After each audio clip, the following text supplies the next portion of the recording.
Assalamualaikum warahmatullahi wabarakatuh.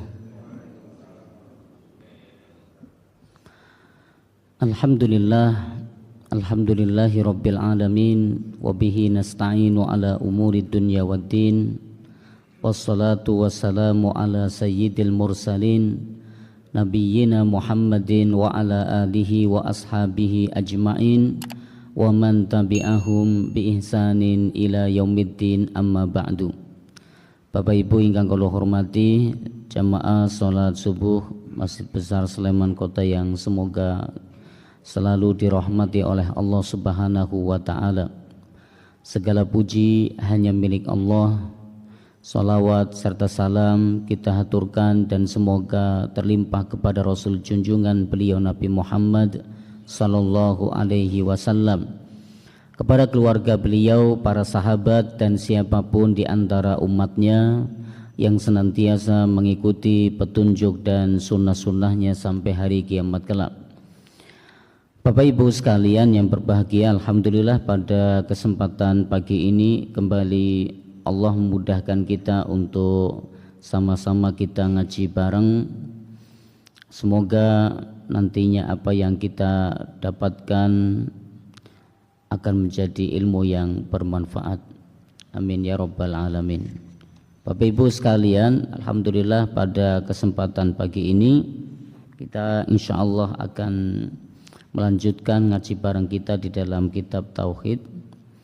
Kita masuk pada bab berikutnya, yaitu tentang riya. Pada pertemuan yang lalu, 3 kali pertemuan kita bahas tentang bab as-sabru ala aqdarillah, bersabar terhadap ujian atau ketetapan dari Allah Subhanahu wa taala. Sekarang kita akan masuk pada bab berikutnya, yaitu riya. Bapak Ibu yang kami muliakan, di sini Syekh Muhammad At-Tamimi rahimahullahu taala mengawalinya dengan firman Allah di dalam surat Al-Kahfi ayat yang ke-110. Allah berfirman, "Qul innama ana basyarum mithlukum yuha ilai annama ilahukum ilahu wahid faman kana yarju liqa'a rabbih falya'mal amalan shalihan wala yusyrik bi ibadati rabbih ahada." Qul, katakanlah wahai Muhammad, innama ana basyarum mithlukum yuha ilayya, sesungguhnya aku ini hanya seorang manusia seperti kalian. Yuha ilayya, yang diwahyukan kepadaku atau diturunkan wahyu kepadaku. Innama ilahukum ilahu wahid, bahwasanya annama ilahukum ilahu wahid, bahwasanya Rabb kalian atau sesembahan kalian, ya, bahwasanya sesembahan kalian itu adalah sesembahan yang Maha Esa. Maksudnya adalah Allah Subhanahu wa taala. Faman kana yarju liqa'a rabbih falyamal amalan shalihan wa la yusyrik bi ibadati rabbih ahada. Barang siapa yang mengharap perjumpaan dengan Rabbnya, dengan Tuhannya, maka hendaknya dia mengerjakan amal yang saleh dan janganlah ia menyekutukannya dengan seorang pun dalam beribadah kepada Tuhannya. Dalam riwayat Abu Hurairah radhiyallahu anhu, bahwasanya Nabi sallallahu alaihi wasallam bersabda, "Ana ahnas syuraka anis syirki, man amila amalan asyraka ma'i fihi ghairi taraktuhu wa syirkuhu." Rawahu Muslim. Kata Nabi Shallallahu Alaihi Wasallam, ini Allah Subhanahu wa taala berfirman ya di dalam hadis qudsi, Aku adalah sekutu yang maha cukup ya, yang menolak perbuatan kesyirikan. Barang siapa yang mengerjakan suatu amal dengan dicampuri perbuatan kesyirikan kepadaku, maka aku tinggalkan dia dan tidak aku terima amal syiriknya tersebut. Hadis ini diriwayatkan oleh Imam Muslim.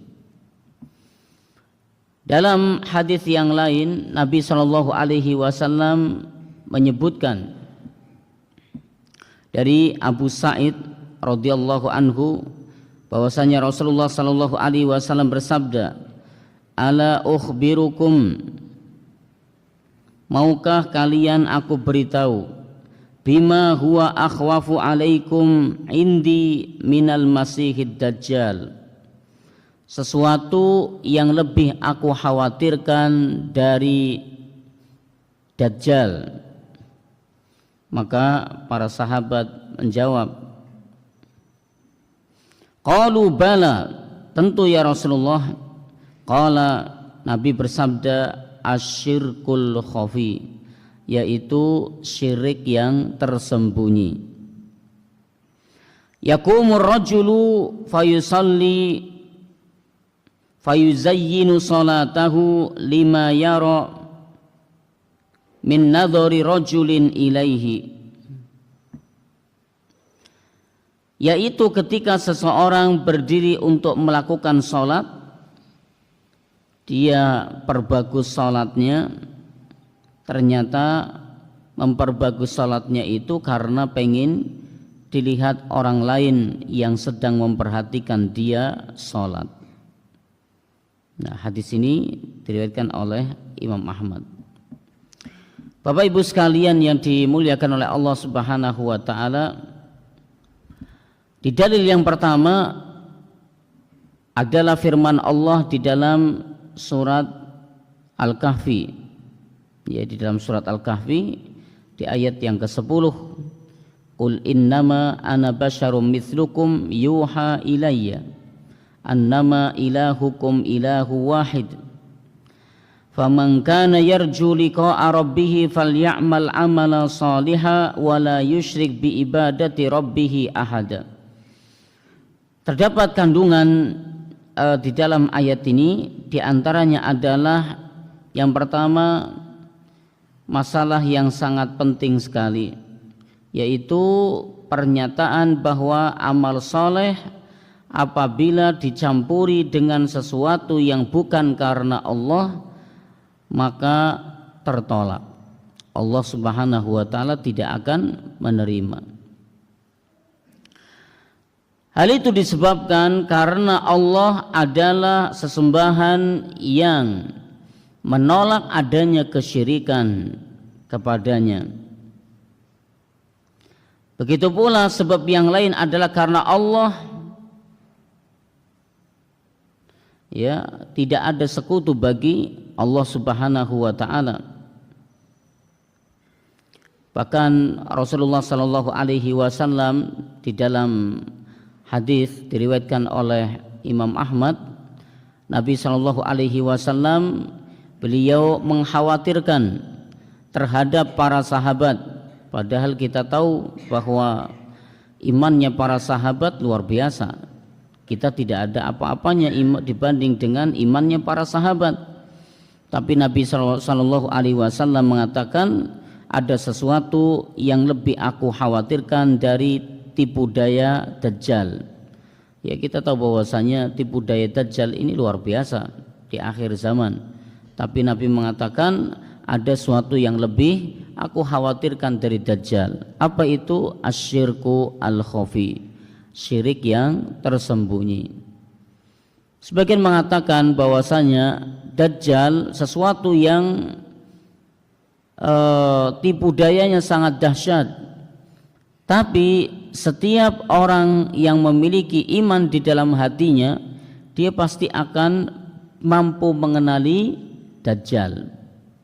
Dengan tulisan kafara di jidatnya, Semua manusia yang memiliki iman di dalam hatinya pasti akan mengenali kalau itu adalah Dajjal.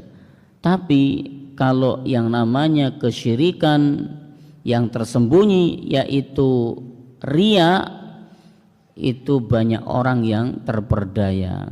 Mengiranya ini boleh, ternyata tidak. Mengiranya ini ikhlas tapi ternyata riya. Inilah yang dimaksud dengan asyirku al-khafi. Nabi SAW menjelaskan lebih rinci apa yang dimaksud asyirku al-khafi, syirik yang tersembunyi. Kata Nabi SAW, seperti seseorang yang sholat lalu dia tahu kalau di belakangnya itu banyak yang melihatnya, akhirnya dia perbagus sholatnya karena dia pengen dapat pujian dari orang-orang yang melihatnya. Artinya ini lebih spesifik yang disebutkan oleh Nabi agar mudah dipahami oleh kita semua. Ternyata itu ya yang dimaksud oleh Nabi SAW contohnya. Bapak Ibu yang kami muliakan, kita mengenal adanya riya, dan biasanya kita juga tahu ya, kita mendengar adanya sum'ah, riya dan sum'ah. Apa definisi keduanya dan apa perbedaan dari keduanya? Syekh Muhammad ibn Shalih Al-Utsaimin rahimahullahu taala beliau berkata, riya itu adalah seseorang beramal untuk dilihat oleh orang lain. Ya, berarti kaitannya dengan ya penglihatan. Seseorang beramal pengen dilihat oleh orang lain.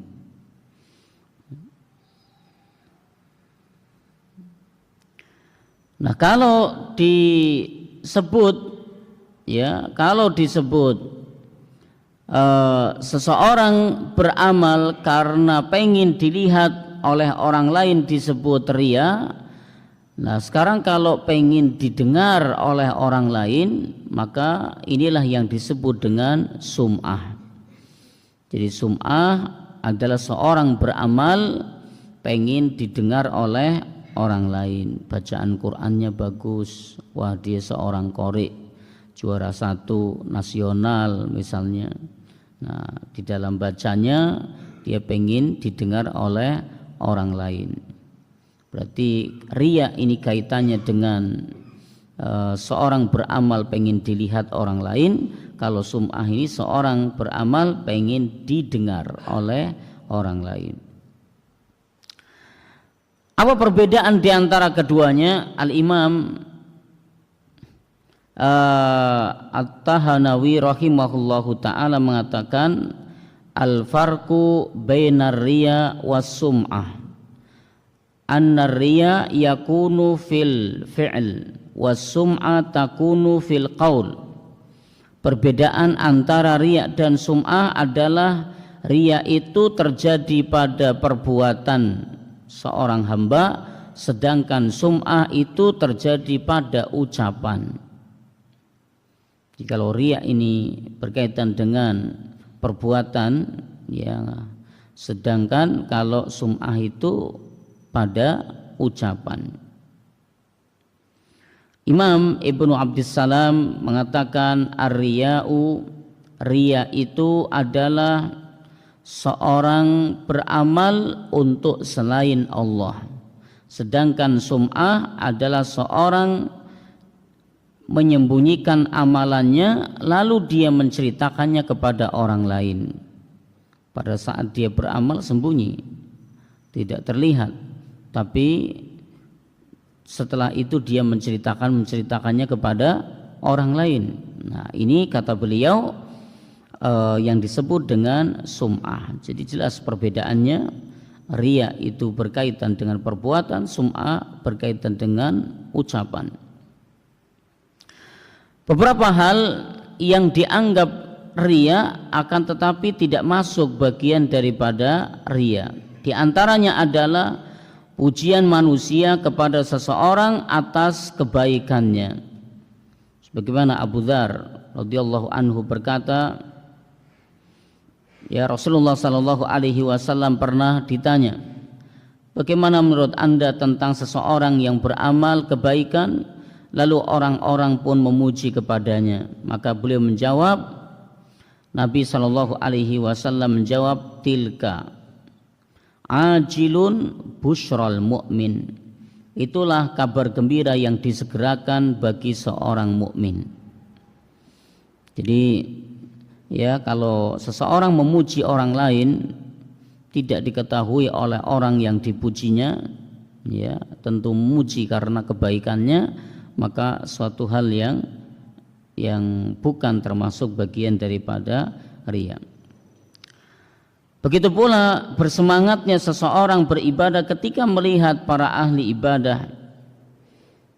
Seseorang ketika malas beribadah ketika sendirian, maka masuk ke dalam makna hadis, sesungguhnya serigala itu hanya akan memakan kambing pada saat sendirian. Dan semangatnya seseorang masuk ke dalam mematuhi Rasulullah sallallahu alaihi wasallam sebagaimana sebuah hadis, ya alaikum bil jamaah, hendaknya kalian itu berjamaah. Abu Darda berkata, saya pernah mendengar Rasulullah sallallahu alaihi wasallam, tidaklah 3 orang di suatu desa atau suatu lembah yang tidak didirikan salat berjamaah di lingkungan mereka, melainkan setan telah menguasai mereka. Karena itu tetaplah kalian berjamaah, sesungguhnya serigala itu hanya akan memakan kambing yang sendirian atau jauh dari kawannya. Fa innama yaqulu dzibu al-qasiyah, sesungguhnya serigala itu hanya akan memakan kambing yang terpencar, terpisah dari kawan-kawannya. Ya, berarti di sini ya seorang semangat melihat, seorang semangat beribadah ketika melihat orang-orang beribadah, maka suatu hal yang tidak termasuk bagian dari riya. Begitu pula seorang memperbagus bajunya, sendalnya dan semacamnya, ini juga bukan bagian daripada riya. Maka Nabi sallallahu alaihi wasallam mengatakan, la yadkhulul jannata, tidak akan masuk surga, man kana fi qalbihi mithqala dzarratin min kibrin, siapa yang di dalam hatinya terdapat kesombongan meskipun sebesar benda yang sangat kecil. Qala rajulun, berkata seseorang, inna rajula yuhibbu ayyakuna thawbuhu hasanan wa na'luhu hasanatan. Ya Rasulullah, sesungguhnya seseorang itu suka memakai pakaian yang bagus, sendal yang bagus. Dikiranya sahabat mengira kalau yang dimaksud kesombongan di dalam hatinya karena sebab seseorang memakai baju yang bagus, sandal yang bagus. Tapi kata Nabi sallallahu alaihi wasallam, al-kibru batarul haqqi wa humtun nas. Bukan itu yang dimaksud kesombongan, tapi yang dimaksud sombongan adalah batarul haqqi wa humtun nas, di mana saat seseorang itu menolak kebenaran dan merendahkan orang lain. Hadis ini diriwayatkan oleh Imam Muslim.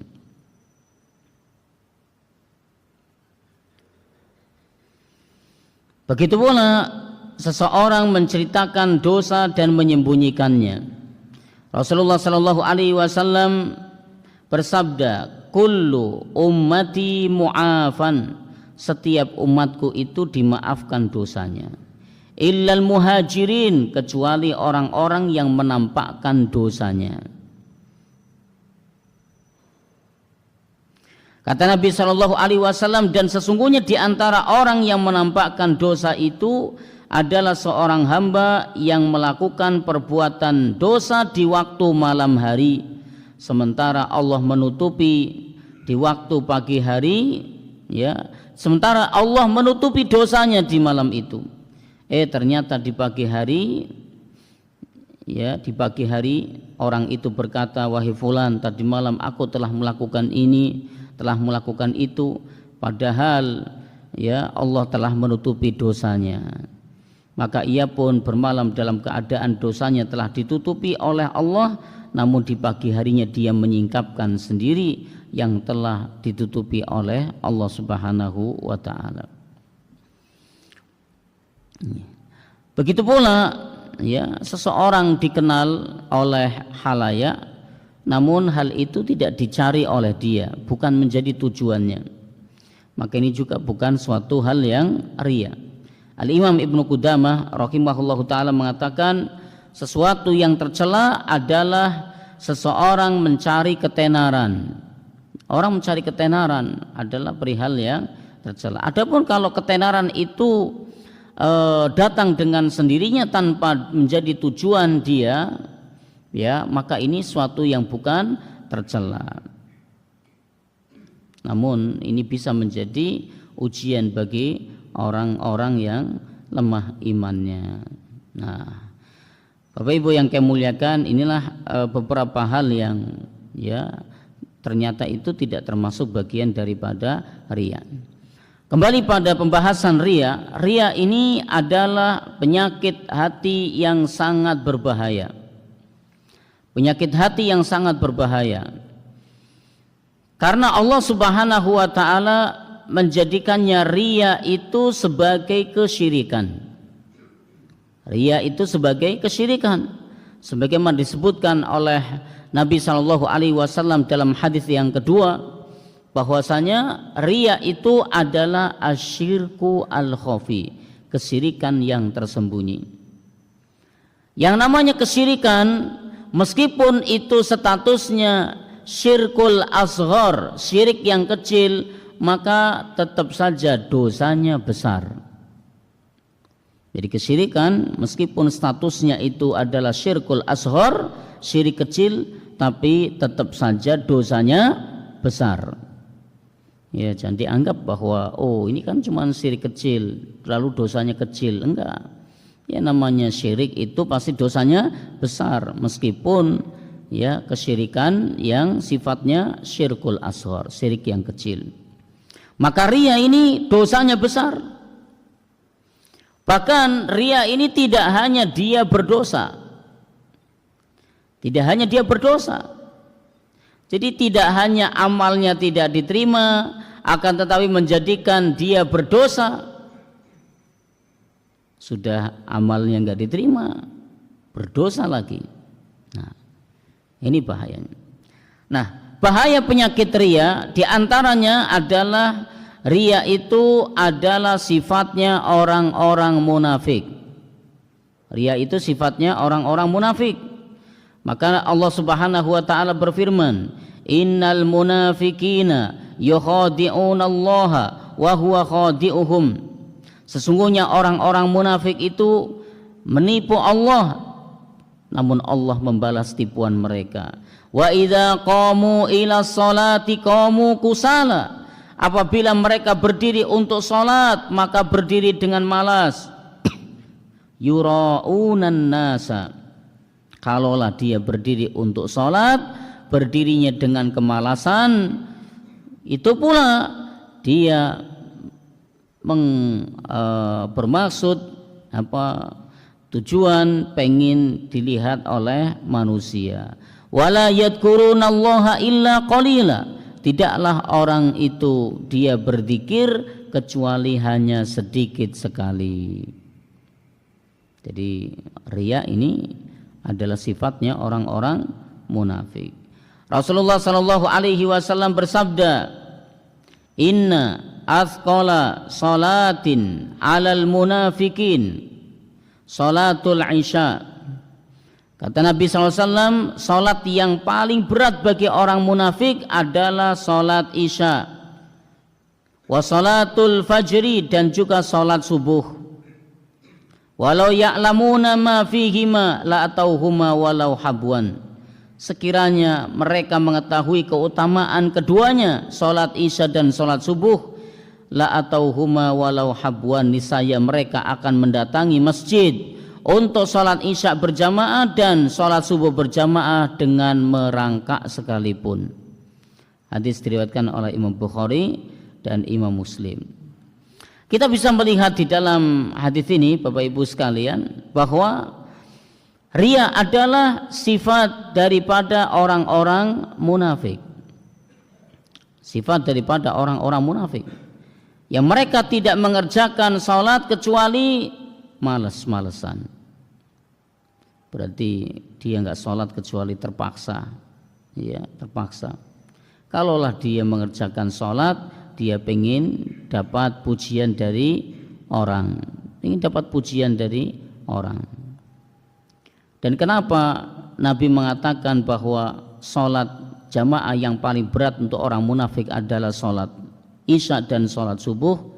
Karena zaman dulu ya kalau zuhur, asar, maghrib itu kan masih terang, ya, masih kelihatan. Artinya kalau tidak sholat di masjid di zaman Nabi akan kelihatan sekali siapa ini yang nggak sholat di masjid. Ya, tapi kalau isya kan sudah gelap, ya tidak ada lampu seperti zaman sekarang. Subuh juga gelap. Ya makanya orang-orang munafik ini yang paling berat buat mereka adalah sholat ya isya dan sholat subuh. Berarti orang-orang munafik dulu itu mereka ketika terlihat oleh orang-orang maka mereka ikut sholat berjamaah, tapi ketika isya dan subuh ini cuacanya gelap, ya kondisinya gelap tidak terlihat, barulah mereka tidak mendatanginya. Ya, sehingga kata Nabi paling beratnya orang munafik ketika sholat jamaah adalah isya dan subuh. Namun hadis ini bukan berarti dibolehkannya seseorang mengatakan kepada orang yang tidak berjamaah isya, wah ini mesti munafik, ini enggak boleh. Ya, ini hadis ini bukan berarti membolehkan seseorang mengatakan, mengklaim orang lain bahwa munafik. Ini kita tidak boleh. Kemudian dalam ayatnya yang lain Allah Subhanahu wa taala berfirman di dalam surat Al-Maun, "Fawailul lil musallin," celaka orang-orang yang salat. Siapa orang-orang yang salatnya itu celaka? Alladzina hum an salatihim sahun. Mereka orang-orang yang dengan salatnya itu mereka lalai.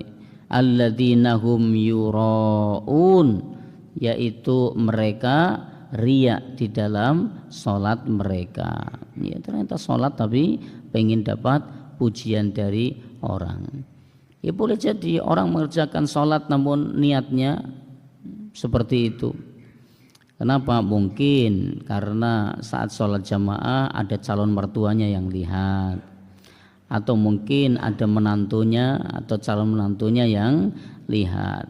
Akhirnya bukannya dia sholatnya karena Allah tapi karena manusia.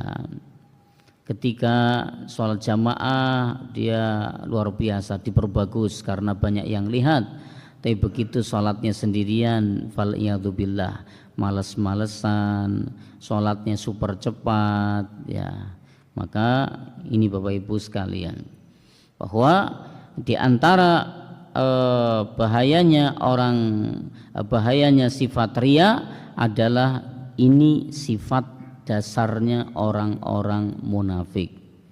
Maka kita sebagai seorang mukmin jauhi agar tidak jatuh sebagaimana orang-orang munafik. Yang kedua, riya itu lebih berbahaya daripada dajjal. Ini sebagaimana hadis yang disebutkan di atas. Nabi mengatakan, ala ukhbirukum bima huwa akhwafu alaikum indi minal masihid dajjal. Maukah kalian aku tunjukkan, aku beritahukan sesuatu yang lebih berbahaya, lebih aku khawatirkan daripada fitnah dajjal. Qulna bala ya Rasulullah. Ya tentu ya Rasulullah kami ingin. Faqala, maka Rasulullah sallallahu alaihi wasallam bersabda, asyirkul khafi, yaitu syirik yang tersembunyi. Ayyaqumar rajul yusalli, ya seseorang itu bangkit kemudian dia salat, fayuzayyinu salatahu lima yara min nadhri rajulin, ya, min nadhri rajulin, yaitu ketika seseorang itu sholat karena tahu dilihat oleh banyak orang lalu dia perbagus sholatnya. Maka ini ternyata dikhawatirkan oleh Nabi, lebih dikhawatirkan oleh Nabi daripada Dajjal. Tadi sebabnya karena kalau ya fitnah Dajjal, kita tahu fitnahnya yang luar biasa. Tidaklah seorang mendapati Dajjal ya kecuali dia terkena fitnahnya. Tapi ya dengan dahsyatnya fitnah Dajjal, semua manusia yang memiliki iman di dalam hatinya dia akan mengenali kalau ini adalah Dajjal. Artinya apa? Dia bisa melakukan upaya sebagai bentuk kewaspadaannya terhadap Dajjal. Dia bisa menghindar, dia bisa pergi ya ke satu tempat yang tidak bisa didatangi oleh Dajjal, bisa menghindar dia. Tapi kalau kesyirikan, banyak orang yang tidak tahu, artinya tertipu di sini, ya tertipu. Kemudian yang ketiga, di antara bahayanya Dajjal, bahayanya riya adalah lebih berbahaya daripada serigala. Ya, lebih berbahaya daripada serigala. Dari Ibnu Ka'ab bin Malik Al-Ansari, dari ayahnya berkata, Rasulullah sallallahu alaihi wasallam bersabda, ya, dua serigala yang lapar yang dilepas menyerang sekawanan kambing, maka kerusakannya tidak melebihi ambisi seseorang untuk memperoleh harta dan kemuliaan yang merusak agamanya. Maka riya itu lebih berbahaya daripada itu. Berarti sangat merusak sekali, sangat merusak sekali. Yang keempat, riya itu menghilangkan keberkahan dan menghapus pahala. Menghilangkan keberkahan dan menghapus pahala.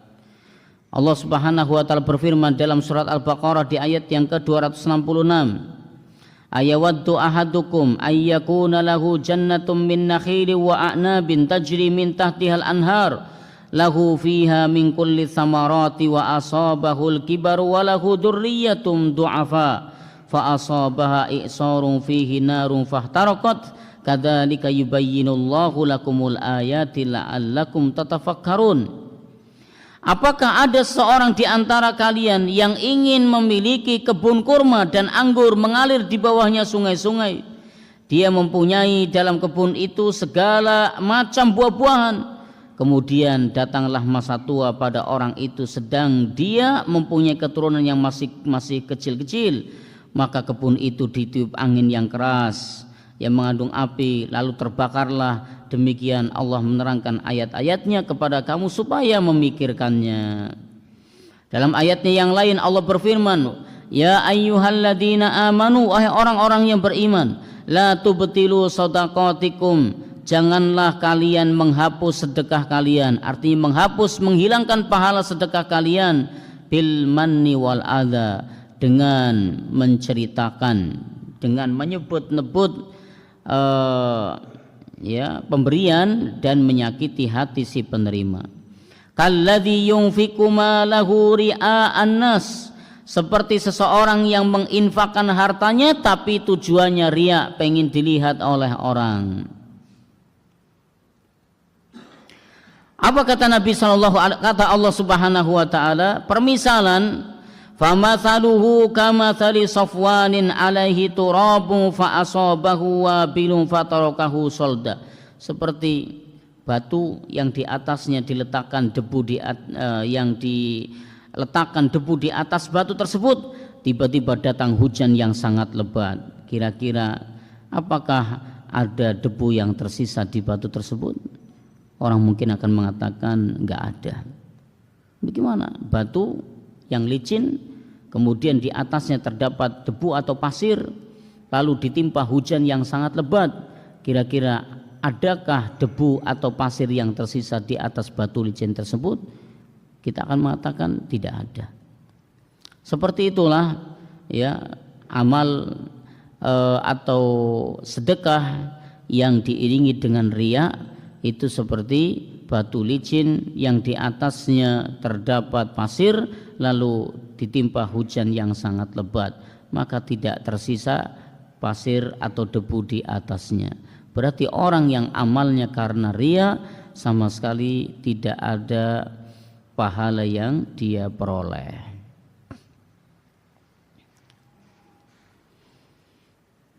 Rasulullah Shallallahu Alaihi Wasallam dalam hadis dari Abu Hurairah radhiyallahu anhu, jadi hadis dibawakan oleh Abu Hurairah, Rasulullah SAW bersabda, Allahu tabaraka wa ta'ala, Allah berfirman, ana aghna syuraka, aku adalah sekutu yang paling tidak memilih yang memerlukan sekutu.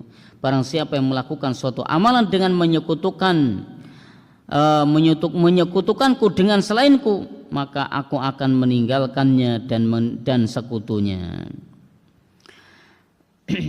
Nabi SAW juga bersabda, idza jama'allahu al-awwalin wal akhirin yaumal qiyamah, apabila Allah mengumpulkan orang-orang yang terdahulu dan orang-orang yang terakhir pada hari kiamat nanti, tidak ada keraguan, maka akan ada seorang penyeru, barang siapa yang berbuat syirik, yaitu dia mengerjakan sesuatu amal tapi bukan karena Allah, hendaknya dia minta balasan kepada selain Allah tersebut yang dia tujukan. Sesungguhnya Allah tidak membutuhkan sekutu. Yang kelima, di antara bahayanya daripada riya adalah jalan tercepat menuju neraka. Ya, riya ini di antara jalan paling cepat menuju neraka. Ada sebuah kisah, ini Nabi SAW sebutkan, ini dibawakan oleh Abu Hurairah radhiyallahu anhu. Kata Nabi sallallahu alaihi wasallam, inna awwalan nasi yuqda yaumal qiyamati alaihi rajulun. Jadi di sini Nabi menceritakan ada 3 orang yang pertama kali ditarik dan dimasukkan ke dalam neraka jahanam. Ketiga orang tersebut bukan orang yang tidak memiliki amal, bukan orang yang tidak memiliki amal, akan tetapi ketiganya itu orang yang banyak amalnya. Yang pertama adalah ahli sedekah, yang kedua adalah ahli ilmu, yang ketiga adalah ahli jihad, mati syahid. Maka Nabi SAW dalam hadis yang panjang ini Nabi menceritakan, yang pertama adalah ada seorang yang mati syahid, lalu diperlihatkan kepadanya kenikmatan sehingga dia mengetahuinya dengan jelas. Kemudian Allah bertanya, apa yang telah kamu lakukan di dunia wahai hambaku? Dia menjawab, ya Allah, saya dulu di dunia berjuang, berperang karenamu ya Allah, sehingga aku pun mati syahid.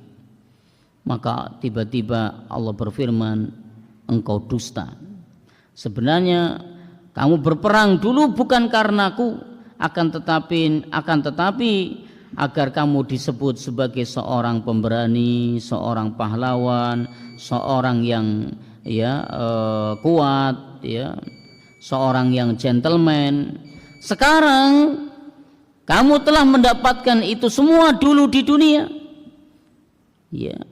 Niatmu dulu pengen dapat pujian seorang yang pemberani, seorang pahlawan, itu dulu sudah kau dapatkan dulu di dunia. Maka orang ini pun dilemparkan ke dalam neraka jahanam. Orang yang kedua didatangkan pula, yaitu seorang yang belajar Al-Quran dan mengajarkannya. Lalu dia perlihatkan kepadanya kenikmatan tersebut sehingga dia jelas mengetahuinya.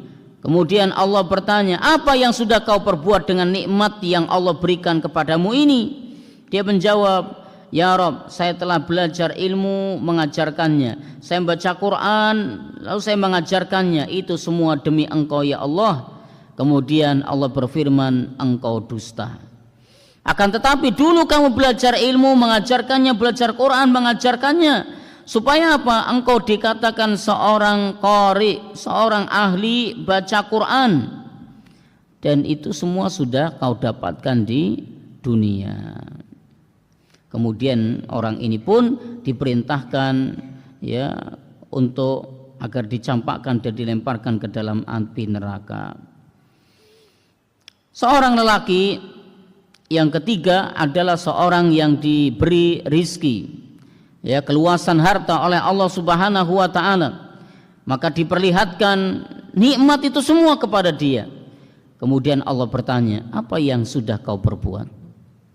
Dia menjawab, ya Allah, ya, dia mengatakan, ya, saya tidak meninggalkan sedikit pun melainkan saya infakkan harta itu di jalan Engkau sehingga Engkau ridhoi. Maka Allah berkata, Allah berfirman pada orang ini, engkau dusta. Akan tetapi engkau melakukan hal itu semua supaya kamu dikatakan seorang yang dermawan, dan kini kamu telah dikatakan seperti itu. Artinya sudah mendapatkan itu pujian dari orang-orang dulu di dunia. Engkau adalah seorang yang lumoh, seorang yang gampang berbagi, seorang yang dermawan, ya, dan itu sudah kau dapatkan dulu di dunia sebagaimana apa yang kau niatkan. Ya, akhirnya orang ini pun dilemparkan ke dalam api neraka. Inilah tiga manusia yang pertama kali dilemparkan ke dalam api neraka. Bukan orang yang tidak punya amal, tapi dia punya tiga-tiganya.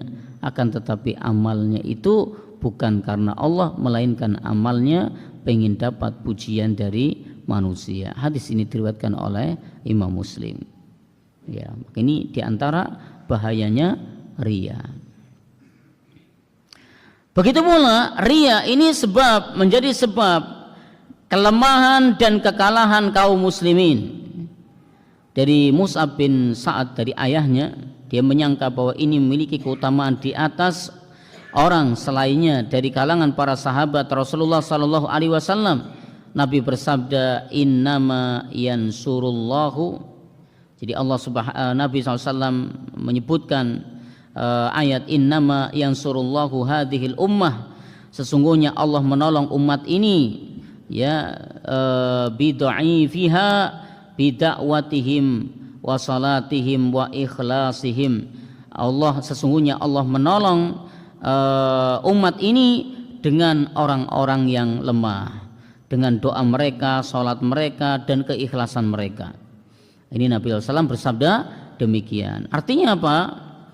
Ya, keikhlasan seorang mukmin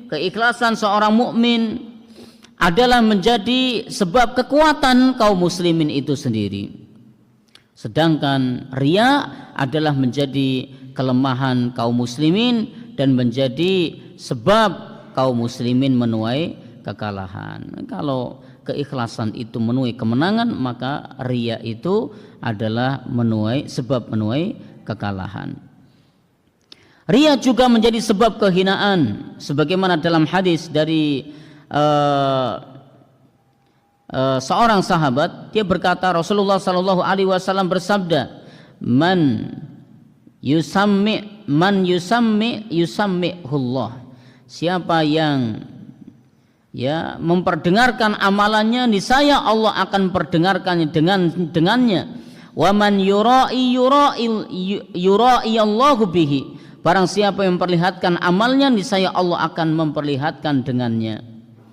Ini artinya adalah Allah akan menghinakan, meskipun di dunia tidak terlihat bagaimana dia niat riyanya, tapi di akhirat nanti bakalan Allah tampakkan niat riyanya di hadapan manusia. Di dunia seseorang berbuat sum'ah, dia niat, maksudnya adalah niat dengan bacaan Qur'annya yang diperbagus, dia pengen dapat pujian dari orang. Mungkin orang tidak ada yang tahu niat dia karena sum'ah, tapi di akhirat nanti Allah akan bongkar sum'ahnya itu. Begitu pula riya. Di dunia orang nggak tahu bagaimana hati seseorang, tapi di akhirat Allah akan bongkar riyanya di akhirat, sehingga orang-orang pun tahu, oh ternyata dulu dia sholat hanya karena pengen dapat pujian, oh dulu dia ngajinya bagus, suaranya diperdengarkan, ternyata bukan ya tujuan karena Allah, melainkan karena pengen dapat pujian dari orang. Ya. Itu riya, bahayanya riya.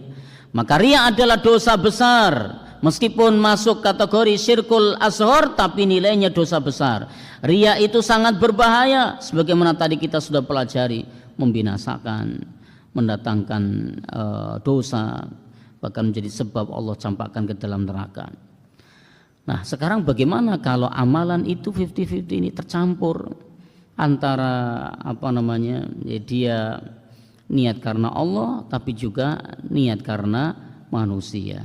Nah, Syekh Muhammad Ibn Shalih Al-Utsaimin rahimahullahu taala beliau berkata, hukum ibadah yang dicampuri oleh riya ini ada 3 macam. Yang pertama, apabila pendorong ibadah tersebut adalah murni ingin dilihat oleh orang dari awal, contoh seorang yang sholat karena ingin dilihat oleh manusia, dari berangkat dari rumah mau ke masjid, ini sudah punya niat demikian, ya pengen dilihat oleh orang, ya.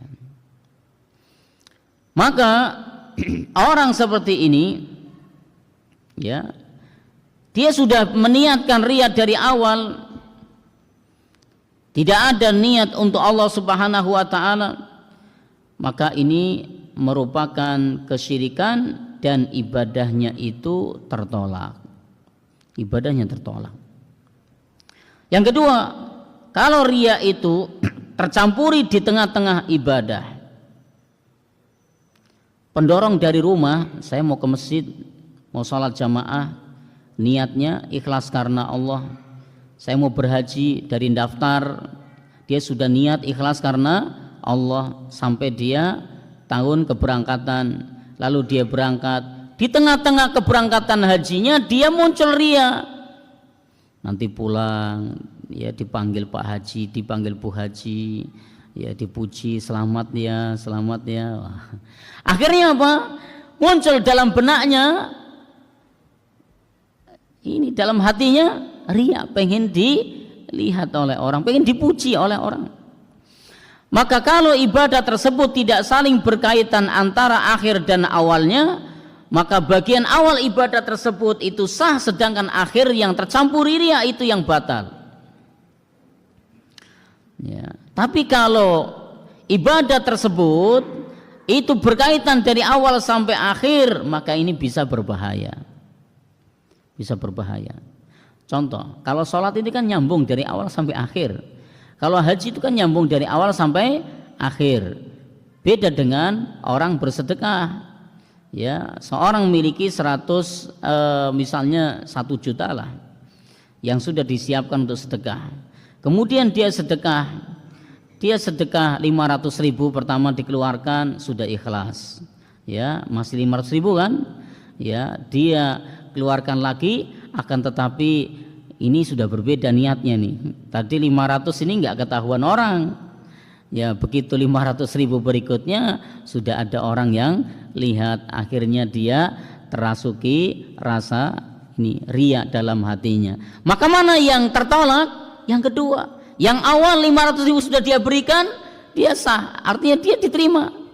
Tapi yang kedua ini yang batal, yang ditolak oleh Allah Subhanahu wa taala. Karena ini amal yang berbeda, yang antara pertama dan kedua sudah tidak berkaitan. Beda kalau misalnya haji, dari awal sampai akhir kan satu rangkaian. Sholat dari awal sampai akhir satu rangkaian. Maka kalau ibadah yang terus berketerusan, artinya satu rangkaian ini, maka dari awal sampai akhir harus kita kawal. Nggak boleh ada riya di dalam diri. Harus kita kawal, nggak boleh ada riya di tengah perjalanan ini. Bahaya ini. Bisa merusak semuanya dari awal sampai akhir. Bisa merusak semuanya. Sekalipun dari awal sudah niatnya ikhlas, tapi begitu berangkat di tengah perjalanan dia muncul riya. Nah, ini Bapak Ibu sekalian yang kami muliakan. Meskipun dijelaskan dalam hal ini, kalau ibadah itu yang berketerusan, berkaitan dari awal sampai akhir, maka ini ada 2 keadaan.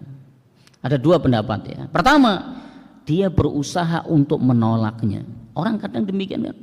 Datang dari rumah ke masjid, dia niatnya ikhlas karena Allah. Sudah niatnya ikhlas karena Allah. Begitu di masjid dia lihat, ada calon menantu saya ini. Nah, mulai muncul kan. mulai muncul perasaan dalam dirinya.